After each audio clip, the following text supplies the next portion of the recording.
사랑이 먼저다라는 제목으로 잠시 은혜 나누기를 원합니다. 우리 새해 이제 첫 주일 예배인데요. 서로 앞뒤 좌우 보시면서 인사합시다. 새해 복 많이 받으십시오. 네, 송구영 예배 오신 분들은 또 인사 나눴지만 또 다 같이 이렇게 함께 나누게 되면 감사합니다. 이제 작년 연말에 예고 드린 것처럼 올해는 이제 주일 예배 때 일단 목회 서신 중심으로 디모데서를 비롯해서 뭐 고린도서라든지 이런 것들을 좀 살펴보려고 합니다. 이 디모데 전서, 디모데 후서 합쳐서 이제 디모데서라고 할 수 있는데 사람 이름입니다. 디모데는 사람 이름입니다. 그래서 디모데에게 보내는 첫 번째 편지가 전서고 두 번째 편지가 후서인 거죠. 이 편지를 받는 사람, 그래서 바울이 지금 편지를 쓰는 대상, 누구를 생각하며 쓰느냐? 디모데를 생각하며 쓰고 있는 거예요. 근데 이 디모데는 어떤 사람이냐? 2절에 보니까 바울이 디모데를 이렇게 불러요.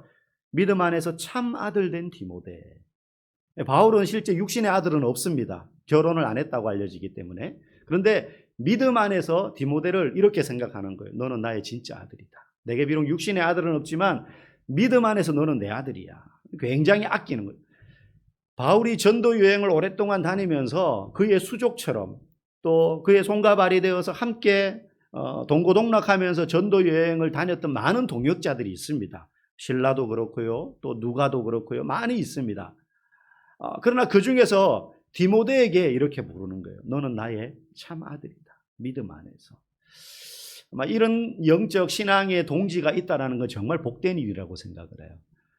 나이와 성별과 상관없이 아마 여러분에게도 여러분의 신앙의 자극이 되고 또 신앙의 출발점이 되게 해주었던 어떤 믿음의 동역자들, 동지가 있을 거라고 생각합니다. 저에게도 많은 그런 자극이 되셨던 분들이 있었어요. 저에게는 교육자이기도 하고 때로는 동료 중에 그런 분들이 있기도 하고 그런 분들을 통해서 피 한 방울 안 섞였지만 믿음 안에서 한 형제요, 한 지체요, 또 내 아버지, 자녀 같은 그런 동지들이 있다는 건 성도에게 참으로 복된 일이라고 생각합니다. 디모데는 바울에게 그런 사람이었습니다.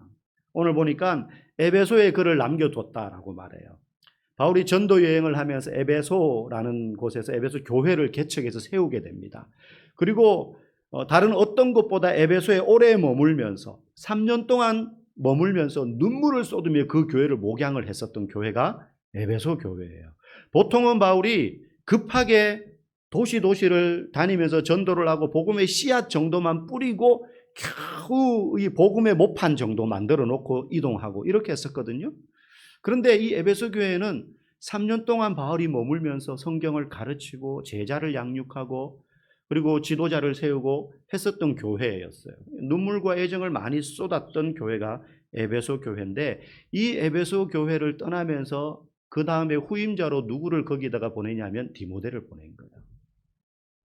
그러니까 요즘으로 말하면 이제 2대 담임 목사가 된 거죠. 굳이 이해하기 쉽게 말하자면. 그러니 참 아들 된 디모데라고 말할 수밖에 없는 거죠. 그래서 2차 전도 여행 때부터 이제 디모데가 계속 동행했던 겁니다. 바울이 디모데 전서를 쓴 목적이 있습니다. 후서도 마찬가지지만 두 가지 목적이 있어요. 첫 번째는 그 당시에 교회 외부에서 교회를 공격하는 이단들이 많이 있었습니다. 지금처럼 교리나 신학이 체계적으로 정립이 되었던 시대가 아닙니다. 당연히. 이제 막 복음이 전해질 때예요. 그러니 문턱이 너무 낮은 거죠. 교회에. 요즘 같으면 교회마다 신천지 출입금지 붙여놓고 하나님의 교회 알잖아요. 많이 들어서. 그들이 뭐가 잘못됐는지 대충 알기도 하고 몰라도 그 교회는 이상한 교회야. 거기는 이단이야. 우리가 들어서 많이 압니다. 근데 그때는 그런 명칭도 잘 없거니와 저 사람들이 예수를 믿는다고 하는데 그러면 우리와 똑같은 사람들 아닌가? 이런 문턱이 없고 걸러내는 과정이 없다 보니까 외부의 이단들이 교회 내에 그냥 무방비 상태로 막 들어오는 거죠. 그 중에 대표적인 이단들이 우리가 많이 이제 들어서 아는 영지주의라는 이단. 이거는 굉장히 오래된 이단 사상이에요.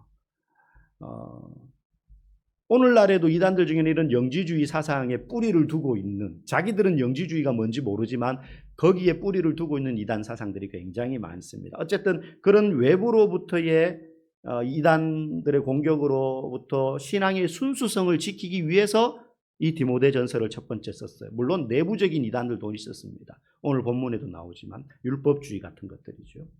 그리고 또 두 번째 이 디모데전서를 쓴 목적은 그런 이단들의 공격으로부터 우리의 신앙의 진리가 무엇인지를 막 가르쳐서 신앙의 순수성을 성도들로 하여금 유지하도록 하기 위해서 쓴 게 첫 번째 목적이라면, 두 번째 목적은 전혀 그것과 다르게 바른 성도로서 성장한다는 게 무엇인가, 바른 성도로서 성장하기 위해서 우리가 어떤 경건의 훈련을 해야 되고, 두 번째는 윤리적, 도덕적으로 우리가 어떤 품성을 유지해야 하는가.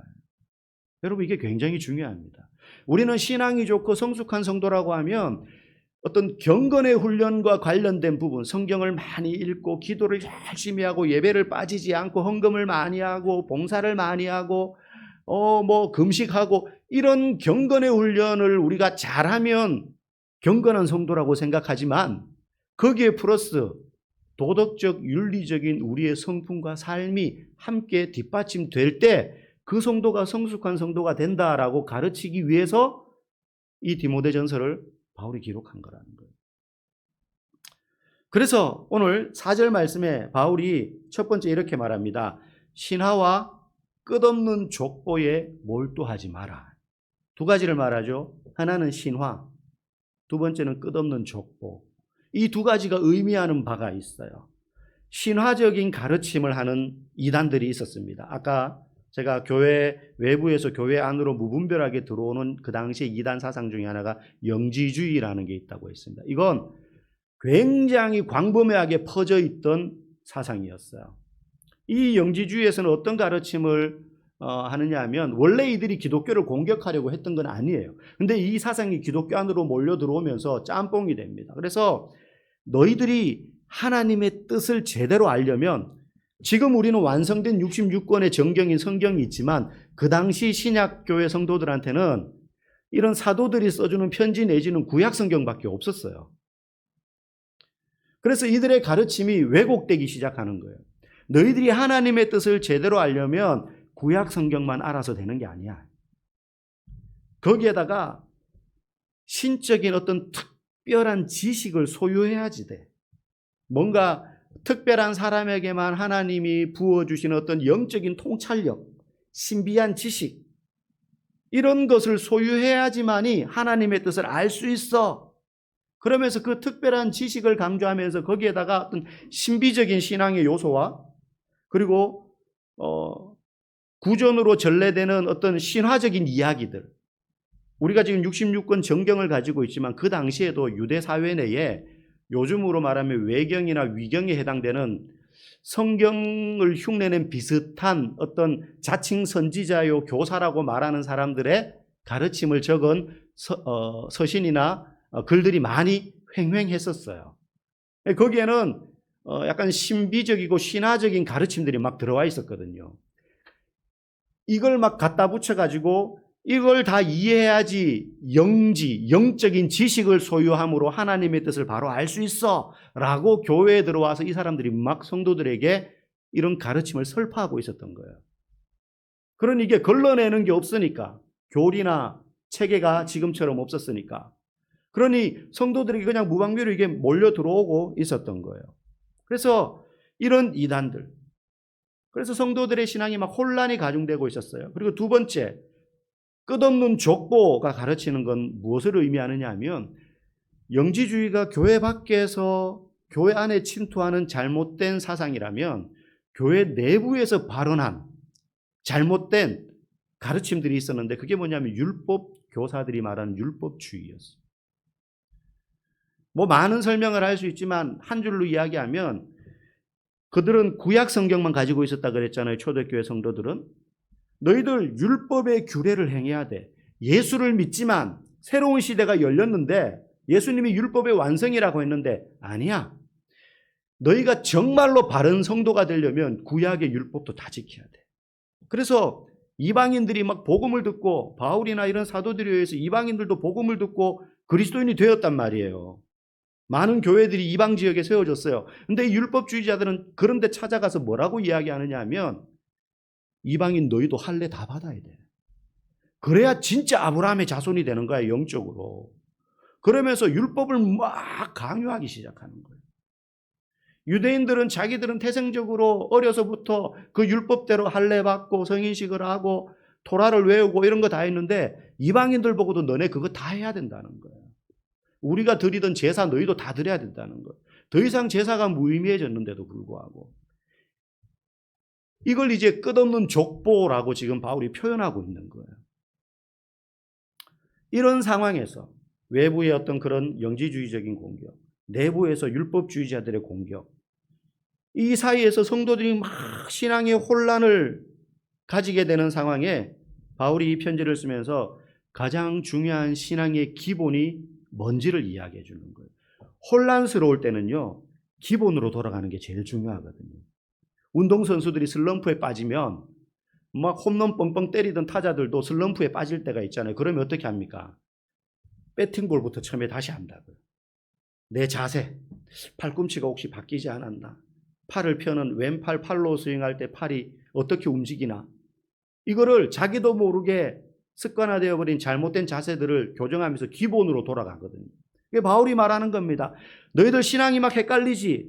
제일 중요한 기본이 있어. 그러면서 가르치는 게 오늘 본문이에요. 여러분, 운동선수도 그렇게 기본이 중요하고요. 공부하는 학생도 기본이 중요하지 않습니까? 여러분, 서울대 아니면 뭐 전국 수석 막 이렇게 한 학생들 인터뷰 들어보면 하나같이 인터뷰 내용에 들어가는 공통된 내용이 있어요. 어떻게 공부했습니까? 뭐라 그럽니까? 교과서 중심으로 공부했습니다. 여러분, 그거 듣고 우리 애도 그럼 교과서만 공부시키면 되겠네, 이러면 큰 코 다칩니다. 그 말은 기본에 충실했다는 거예요. 기본에 충실하고 교과서 중심으로, 그리고 끝없이 예제 문제 풀고 응용 문제 풀고 기출 문제 풀고 이렇게 한 거예요. 교과서 중심으로 공부했다는 건 교과서만 공부했다는 게 절대 아닙니다. 기본에 충실했기 때문에 가능했던 것이죠. 공부도 그렇고 뭐 기술을 하나 배울 때도 기본을 뛰어넘고 그 다음 단계, 2단계, 3단계 기술 할 수 있습니까? 여러분, 저도 뭐 이렇게 군대 가기 전 또 제대하고 나서 이렇게 아르바이트로 노가다를 한 적이 있어요. 막노동을 이제 한 몇 달간 한 적이 있습니다. 아무것도 기술이 없잖아요. 그럼 뭐부터 합니까? 처음에 갔더니 한 3일 동안 못을 뽑으래요. 장도리하고 빠루를 주면서. 이 막한 그 뭐라 그러죠? 하여튼 다루기보다 큰 나무, 자꾸 일본말이 나오는데 거기에다가 못이 박혀 있는데 그걸 뽑으라는 거예요. 이게 뭐 어렵나? 남는 게 힘밖에 없는 팔팔한 20대니까. 그래서 못을 뽑는데요, 아침 7시부터 퇴근할 때 저녁 6시까지 못만 뽑았더니 그날 저녁에 집에 가서 밥을 먹는데 손이 떨려가지고 숟가락이 안 잡히는 거예요. 이게 여기 힘이, 소위 말해서 여기가 다 털린 거예요, 이제. 3일을 그거를 시키는 거예요. 그래서 제발 딴 걸 시켜주면 좋겠는데 못만 계속 뽑으라는 거예요. 타이밍이 이제 골조 작업했던 걸 해체하니까 그게 계속 나오는 거죠. 그러니까 계속 그것만 시키는 거예요. 그거 끝나고 나서 또 다른 공정이 들어가니까 그때서야 삽을 주더라고요, 이제. 그러면서 이제 모래랑 그 시멘트 가루로 이제 섞으라고. 그리고 이제 치는 걸 가르쳐 주고, 그거 하고 나니까 나중에 들통 지는 걸 가르쳐 주더라고요. 이것도 기술이 있어야 돼. 그냥 지면 허리 나가거든요. 그래서 어떻게 하고 하면서 버릴 때는 이렇게 버리고. 여러분, 기본이 돼야 몸이 단련이 되고 준비돼서 그 다음 단계로 나가는 것 아니겠습니까? 그런 단순한 기술조차도. 요리 뭐 다 마찬가지죠. 기본을 무시하고 그 다음 단계로 나가면 결코 좋은 결과를 얻을 수 없어요. 여러분, 밥을 안 먹고 간식으로 영양제만으로 건강해질 수 있다? 절대 그럴 수 없습니다. 여러분, 밥이 보약이라 그러잖아요. 나는 영양제 한 번 안 먹고도 건강해. 그 사람은 밥을 잘 먹는 사람이에요. 소화가 잘 되는 사람인 거죠. 제가 처음 신학교 들어가니까 저는 성경이 교과서일 줄 알았어요. 수업 시간에 교수님들이 다 이제 목사님들이고 신학 박사들이고 하니까 성경을 펼쳐놓고 막 성경을 그냥 쫙 분해해 줄 줄 알았어요. 단 한 과목도 단 한 교수님도 성경을 가지고 수업을 하지 않아요. 성경을 이해하는 데 도움이 되는 다른 내용으로 수업을 가르치지. 언어를 가르치거나 역사를 가르치거나. 처음에는 이해가 안 가서 왜 성경을 안 가르쳐 주지? 나중에 보니까 성경은 기본으로 알고 들어와야 되는 거예요. 기본으로. 그래서 교수님들이 막 성경을 막 언급해요. 수업 시간에. 이런 구절 뭐 어디 뭐가 있고 막 말을 하는데 이걸 모르면 따라갈 수가 없는 거예요. 거기 그런 구절이 있어서 성경 찾다 보면 이미 늦어요. 그러니까 막 학생들끼리 스터디하고 막 암송하고 성경 창세기부터 계시록까지 막 그림으로 막 쫙 외우게 하고 뭐 1장은 무슨 내용이고 2장은 무슨 내용이고 막 테스트하고 우리끼리 시험 치고 그러고 나니 이제 수업이 따라가지는 거예요. 기본을 하지 않으면 그 다음 단계로 나아갈 수가 없다는 거예요. 여러분 신앙생활도 마찬가지입니다. 성경을 보지 않고 교회를 다닌다? 그 성도는 절대 신앙이 자랄 수 없습니다. 교회는 꾸준히 나올 수 있죠. 근데 성경을 안 본다? 그냥 교회만 꾸준히 나오는 거예요. 전도하지 않으면서 전도에 대한 책을 열심히 본다? 전도가 될 리가 만무합니다. 운동하지 않으면서 건강에 관한 책들을 섭렵한다? 건강하기보단 병 걸리기 쉽습니다. 하나님의 뜻을 알아가는 데는 어떤 신비한 경험이나 책들이 아니라 가장 기본으로 돌아가야 되는데 그래서 바울이 오늘 말하는 게 있어요. 다른 교훈, 신화와 끝없는 족보를 가르치는 그들의 다른 교훈을 쫓지 말고 바른 교훈을 쫓아야 된다. 그 바른 교훈이 뭐냐? 진리의 말씀인 성경을 바로 알아야 된다. 하나님의 뜻을 알아가는 데는 다른 게 필요한 게 아니라 성경을 알아야 됩니다. 내가 신앙생활 하면서 경험하는 좀 신비한 경험들이 있을 수 있어요. 어떤 뭐 방언을 받는다든가 아니면 환상을 본다든가 뭐 그럴 수 있죠. 뭐 주관적인 경험이니까 그건 가짜야 진짜야 라고 말하기는 쉽지 않습니다. 그런데 그런 경험들도요.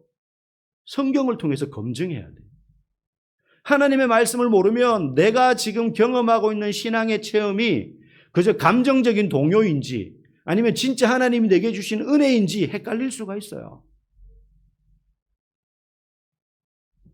하나님의 말씀을 깊이 깨달아 알면 알수록 우리는 신앙의 기본을 더욱더 튼튼히 쌓고 다지게 되는 것입니다. 그래서 여러분 실제적으로 여러분들이 그 하나님의 말씀을 제대로 보고 그 뜻을 공부하고 알려면 묵상하고 하려면 그걸 하지 못하도록 방해하는 것들을 줄여야 돼요. 여러분 삶에서. 그래야지 기본을 할 수가 있는 겁니다. 손흥민 같은 축구 선수를 보면서 나 손흥민처럼 되고 싶어. 그런 꿈을 가져요. 그러면 뭐부터 해야 되느냐? 손흥민처럼 똑같이는 못하더라도 손흥민 선수가요. 축구 시작해가지고 5년 6년 동안 자기 아버지가 하루에 6시간씩 볼 트래핑만 계속 시켰고 드리블도 안 시키고 볼 트래핑만. 근데 만약에 손흥민처럼 되고 싶다는 마음이 들었는데 볼 트래핑 기본이 되는 그런 거 안 하고 바로 놔두고 막 냅다 슛만 계속 때려요. 될 수 있습니까? 안 됩니다.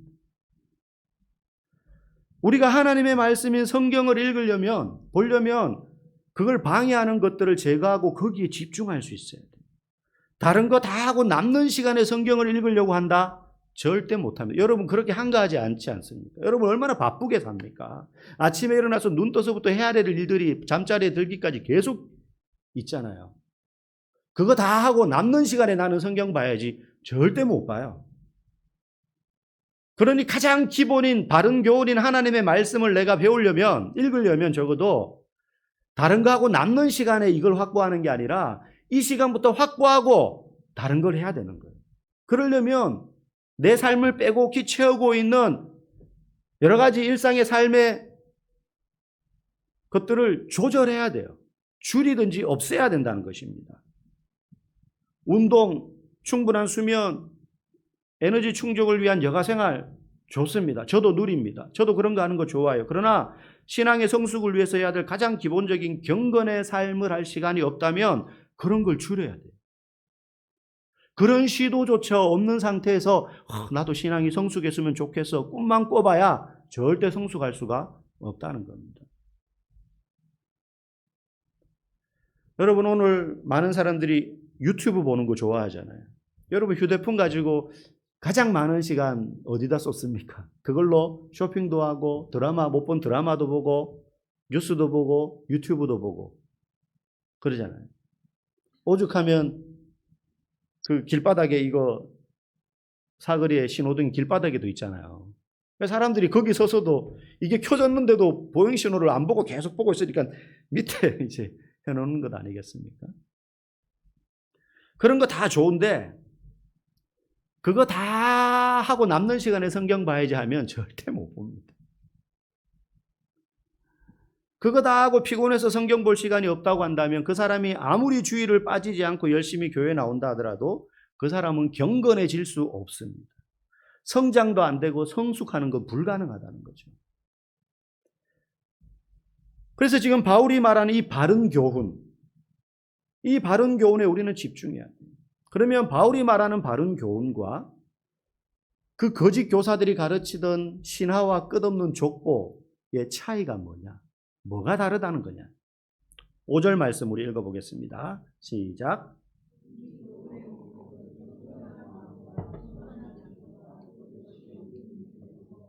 사랑이거늘.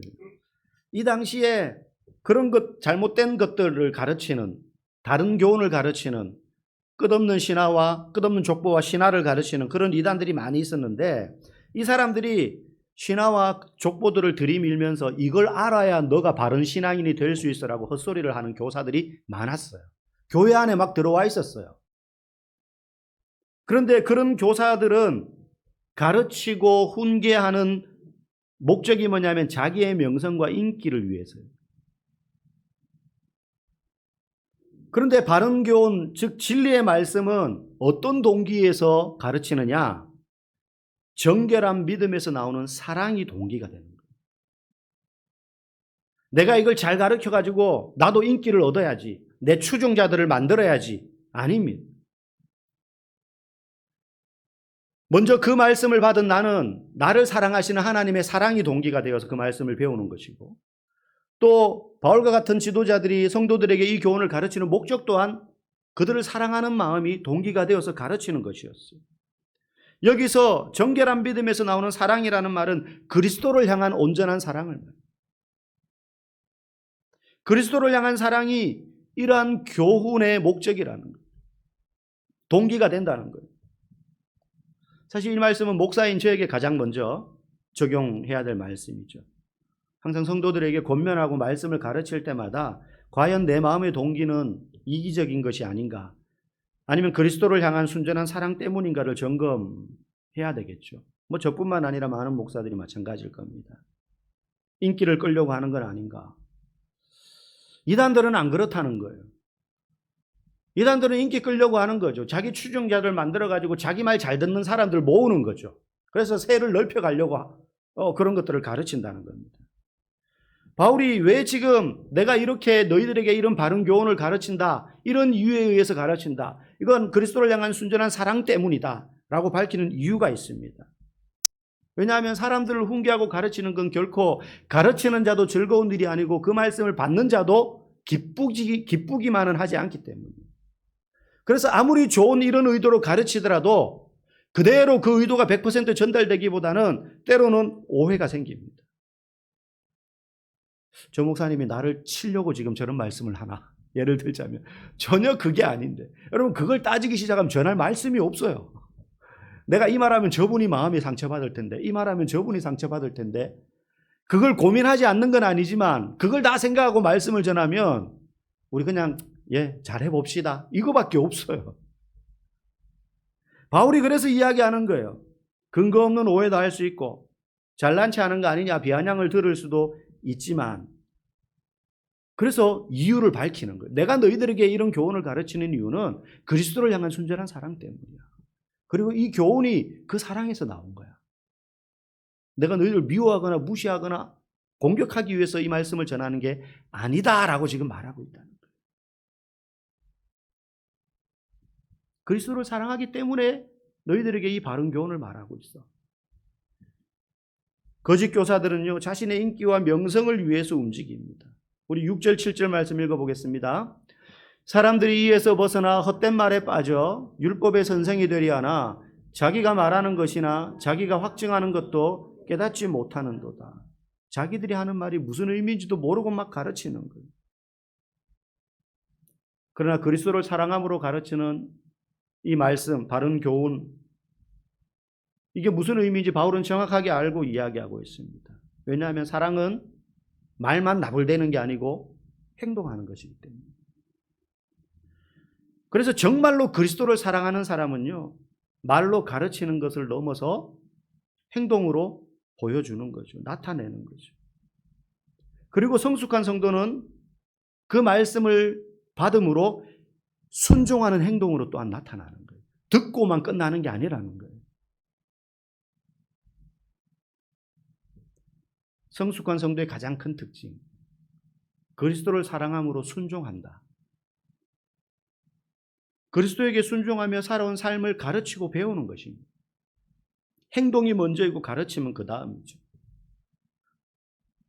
여러분, 그리스도를 사랑하지 않을 때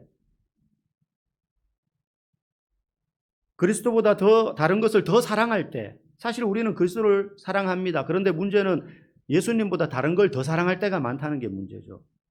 그럴 때 우리는 예수보다 더 사랑하는 그게 뭐냐? 오늘 본문의 표현대로 하면 신화와 끝없는 족보예요.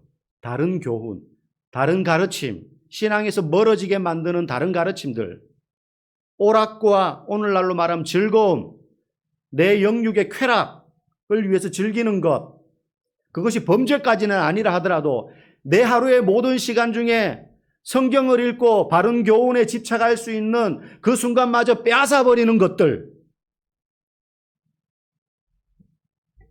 거기에 내 시간과 에너지를 더 쏟을 수밖에 없어요. 그리스도보다 그것들을 더 사랑한다면. 그건 너무나 자명한 사실입니다.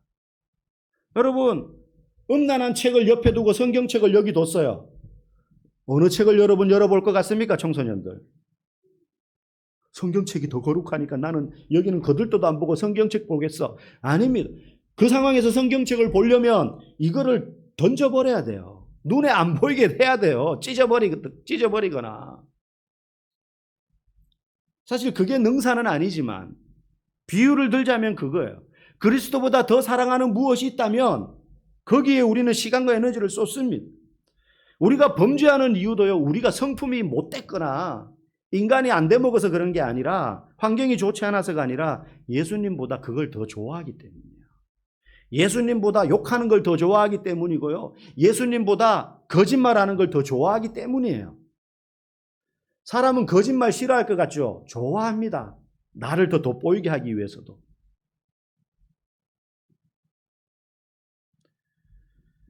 죄를 짓는 이유에 대해서, 우리가 죄를 짓더라도 다시 그 죄를 짓지 않도록 다짐하고 기도해야 되는 것이 아니라 어떻게 기도해야 되느냐? 그리스도를 더 사랑하도록 해달라고 기도해야지 그 죄에서 우리는 멀어질 수 있어요. 주님, 나는 먹는 걸 너무 사랑해요. 주일날 교회는 안 가도 주일날 맛집은 찾아가요. 그런 성도들이 우리 가운데는 없을 줄 믿습니다. 네. 한 분만 그러신 것 같아요. 그러면 먹는 것보다 내가 예수님을 더 사랑하게 해달라고 기도해야, 제가 다시는 안 먹겠습니다. 안 먹게 됩니까, 그게? 예를 들자면 그거예요. 남을 비방한다면 그 비방의 죄를 짓지 않도록 해달라고 기도할 것이 아니라 나를 위하여 온 세상의 비방과 조롱과 멸시와 수치를 다 당하신 예수 그리스도를 더 깊이 사랑할 수 있게 해달라고 기도해야 되는 거죠. 여러분 지금 어디에 몰두하고 있습니까? 말씀에 여러분이 집중하는 신화와 족보가 무엇입니까? 유튜브입니까? 볼 수 있어요. 막 유튜브도 보지 말고 휴대폰은 이거는 악마의 기기니까는 쓰면 안 되고 이런 말이 아닙니다. 선용하세요. 그런데 만약에 이것 때문에 내가 하나님의 말씀을 가까이 하고 기도하는 시간이 부족해진다면 이걸 볼 거 다 보고 하려고 하면 안 된단 말이에요. 이걸 줄이란 말이죠. 보지 말라는 게 아니라 줄이세요. 이거 다 속세와 인연을 끊고 산에 가서 도 닦으면서 살 수는 없잖아요. 줄이란 말이죠. 아무 일도 하지 말고 성경만 보라는 게 아닙니다. 그러나 그리스도를 사랑한다면, 가장 사랑한다면 그 외의 일들은 줄일 수 있어야 됩니다. 안 해야 되는 것입니다. 오늘 우리에게는 TV나 스마트폰이 신화와 끝없는 족보예요. 바른 교훈으로부터 멀어지게 만드는 다른 교훈들이란 말이에요. 거기에 영상만 있는 게 아니고 가르침들이 있잖아요. 메시지가 있잖아요. 여러분 주님의 뜻을 알아가는데 다른 방법은 없습니다. 기본적인 경건의 삶을 위해서 우리는 다른 것들을 줄여야 됩니다. 그리스도를 사랑하는 것이 먼저이기 때문에 그리스도를 사랑한다면, 가장 사랑한다면 그렇게 해야 됩니다. 여러분, 연초 아닙니까? 성경 읽기 시작하기 얼마나 좋은 시점입니까? 그죠? 제가 매일 단톡방에 공동체 성경 읽기를 올리고 또 다락방 모임지에도 보면 이제 QR코드까지 나가고 그거 찍으면 그 공동체 성경 읽기 오늘 분량이 거기 나와요. 그래서 모임할 때 같이 읽으시라는 거예요. 그래서 우리의 신앙이 다른 교훈에 의하여 왜곡되는 것이 아니라 바른 교훈 위에 서서 그리스도를 사랑하는 마음을 먼저 가지고 우리가 이 말씀을 배우고 알아가는 일에 올 한 해 힘을 다해 달려나갈 수 있기를 주님의 이름으로 간절히 축복합니다.